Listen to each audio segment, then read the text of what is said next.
చపాతీల్లోకి బంగాళదుంప కుర్మా తయారీ విధానం. ముందుగా కుక్కర్ తీసుకొని అందులో ఆయిల్ వేసుకొని ఉల్లిపాయ ముక్కలు, టమాటీ ముక్కలు, పచ్చిమిరపకాయ, బంగాళదుంప వేసుకొని బాగా వేపుకోవాలి.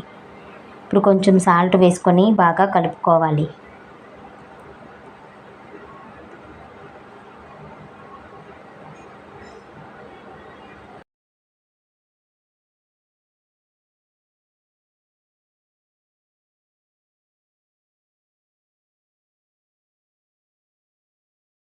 అవి బాగా వేగిన తర్వాత కొంచెం కారం వేసుకొని బాగా వేగనివ్వాలి.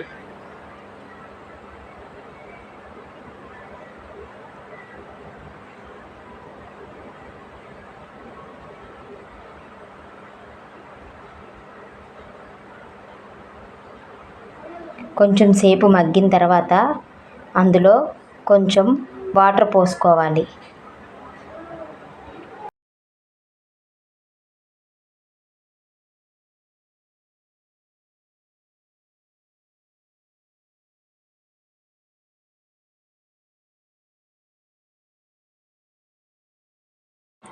ఇప్పుడు కుక్కర్ మూత పెట్టి 2 విజిల్లు వచ్చేంత వరకు బాగా ఉడికించుకోవాలి. ఇప్పుడు ఉడకబెట్టిన బంగాళదుంపల్ని సగము మెదిపి గ్రేవీ దగ్గరయ్యేంత వరకు బాగా ఉడికించుకోవాలి.